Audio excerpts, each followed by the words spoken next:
Ngindvusele balaleli emakhaya. Lokukhuluma kwaMoses wakwaMabuza loku-A-Yethu Show ngaphansi kweligalelo lenkomazi Parliament. Sikhona lapha e-RCL sifikile la. Sinemalunga ethu emphakathi, laba ama-representative emphakathi. Lathi osapota abobhuti wethu nabomnakethu phakathi ku-RCL. Nangu sesilana utachaza ukuthi ungubani wakabani. Ngiyabonga. Nginibingelele bahlali emakhaya. Lo okhulumayo nguKhensani Sibonga kaNgwenya, limember le-EFF leli good standing secretary wase-32. So sidelana siyihlangano ye-EFF kutosapota abafowethu labasenkingeni. So sapota abobhuti wethu bomnakethu labakhona la ukuthi kumane lembo labayikhala ngayo ihambe kahle. Ngiphinde ngibuye laba bahlali njengawo sisi njengoba ulunga le-EFF.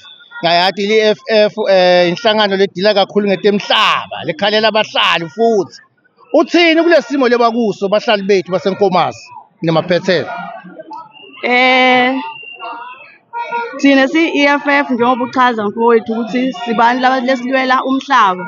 Sithi thina kulembo labakuyo laba basebenzi base-TSB sithi thina abaqhubeke njalo balwe until kuze kuphume impemvulo lefanele. Ngiyabonga make njengoba usho shothi uyimbokodo ngasibili ngoba uyabona kusekhaya likati laletiko. Asithembe ukuthi sitawubambisana nabo kuze kufike emaphethelweni na. Thina siyinhlangano ye-EFF sithi la impemvulo ingakaphumi asiyindzawo until baze babaphendule imvulo efanele. Ngiyabonga mbokodo, ngibonge kakhulu. Nguvusele emhlonishwa lomkhulu neligalelo lakho lelinhle silapha phansi ku-RCL. Sifikile la so representa bomnakethu. Sifuna kuva ligalelo lakho kuloko lokungenayo lokwendekako la sikhona khona njengamanje. Ligama ngilindo kuhle wakandlala ngihlala kaMhlushwa eWard 21. Nasi sikhala nabo bafowethu njengoba naku baphasi bethu bava bazama ngemapetrol ukuthi site lapha. Kusho wona ukuthi sisapotana nabo. Lokunye lemithetho lebawenda lana uyabagodla abafowethu ngento lebayendawo ngoba babanika ukuthi bagcina kuwo.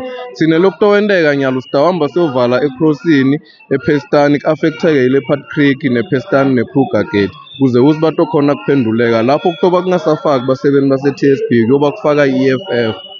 Ngiyakuva mhlonishwa ukuthi ngoba ufuna kufaka enforcement ukuthi baze baphenduleke bomnakethu ngokuthi kuvalelwe amgwaco lo ngemako la phakathi efemini loya naseKruger National Park. Engabe ligunya laloko seninalo yini na? Sisancide salinze incwadi lebuya kubaphathi national nabayiphendula vele lokho siyokwenda amaphoyisa akabe ready ngoba sesijwayele kudlala nabo lapha siyabona ukuthi kuyadlala kwendiwa sijwayele ama-rubber bullets thina. Angibonge mhlonishwa wakithi, angibonge ngingene ngindvuse qheshela ngalo. Ngisho sesibeka kumele kumebhuko. Nginibingelele futhi kakhulu sesiwami njengoba ufikile la. Ngaphansi kwe-leadership ye-EFF. Siyanibona make nifikile la nigalelekile phakathi e-TSB RCL. Elangeni lesi-4 kunomshuqo la. Ungathini ngalo ligalelo? Nami ngikhala nabo abasebenzi ukuthi sitawabalekelela until baze baphenduleke kulo mbhikisho labakuwo. Solo sitawuba nabo until baze baphenduleke. Ngabuta kafishane ngoba ngiyanibona ngathi namhla ngiteni bafini bancane make. Kusasa shothi indaba baningi ngoba labanye ngibeni bashiye ngabomu. Kusasa sitaba baningi nebaphasi bethu bakhona basasemeeting ngicabanga ukuthi namhla batawuvela sitawuba nabo. Angibonge makwami, ngibonge kakhulu.